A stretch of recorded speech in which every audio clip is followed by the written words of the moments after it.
Você disse que tinha duas questões para abordar, né? Antes da gente entrar para as perguntas de hoje, né? É com você. É verdade.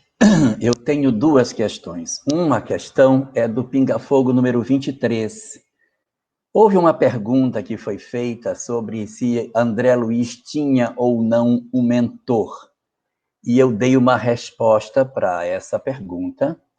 E depois da resposta, eu recebi alguns comentários de algumas pessoas fazendo alguns questionamentos sobre minha resposta.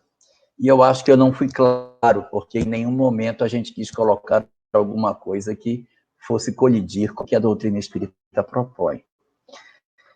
Então, voltando à resposta, que pergunta se André Luiz tinha um mentor, sim, claro que tinha. Ele não aparece nas obras, nós não vamos encontrar nenhum de André Luiz.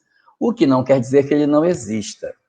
Então, aí eu resolvi fazer uma observação adicional, dizendo que o mentor, ele não é uma pessoa que age sozinha, ele não é uma pessoa designada do nada para assumir uma função de monitorar, de acompanhar, de assistir alguém durante uma existência. Não, ele não é escolhido assim, olha, tem uma lista de mentores aqui, uma lista de reencarnantes, então você vai com esse, pronto, você vai. Não, existe uma relação anterior. E que relação anterior é essa? O nosso mentor, ele é, via de regra, é claro que pode existir as exceções, mas ele é um elemento que pertence à nossa família espiritual. Nós temos uma família espiritual muito grande, e nesta família espiritual, muitos espíritos bastante elevados.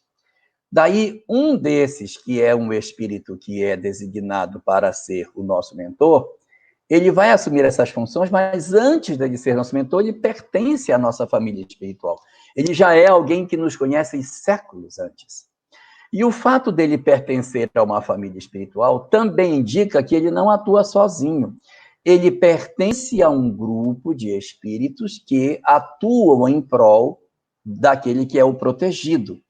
Então, assim, nós temos um mentor? Temos, mas ele não age isoladamente, ele não é uma pessoa que não tem um vínculo com um grupo. Ele pertence a um grupo espiritual que é a nossa família espiritual.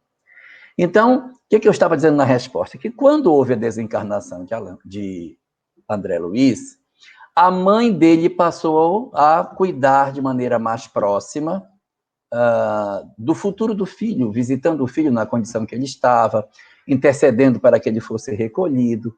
Então, ela começa a assumir aí um papel como se ela fosse de um mentor. Ué, mas o mentor não teria que estar desencarnado para ser o mentor dele? Sim, mas a família espiritual,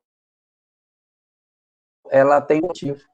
Então, quando após a desencarnação a mãe dele se sentiu mais comprometida com o filho, ela passa a fazer esse papel de tutelar aquele que está para ser assistido. Então, voltando para o começo da resposta, eu não estou dizendo que não tem mentor, mas estou dizendo que ele pertence a um grupo espiritual. E estou dizendo que esse grupo espiritual é a nossa família espiritual. E que essa família espiritual conjuntamente atua no socorro dos encarnados. Mas o mentor tem uma função precípua, uma função mais determinada em cima dessa questão. E que esses elementos, como um todo, esses vários espíritos, eles concorrem conjuntamente para o sucesso da missão. Então, o mentor está designado para isso e não vai abandonar o posto até a desencarnação dele, mas a tutela daquele após a desencarnação não precisa ser pelo mentor durante a vida encarnada, mas um outro agente da família espiritual pode exercer o papel de tutelar um espírito após a morte. Nós temos vários casos desse tipo nas obras espíritas, de companheiros que após a desencarnação passaram a ser assistidos de maneira mais próxima por seus familiares desencarnados, e não necessariamente pelo mentor que durante a existência física esteve esteve com a responsabilidade de ser o principal tutor das suas ações durante a vida corporal. Então, era só essa observação que eu queria fazer, porque algumas pessoas me perguntaram se eu estava dizendo que não existia mentor. Não. O mentor existe, é só que ele pertence a um grupo.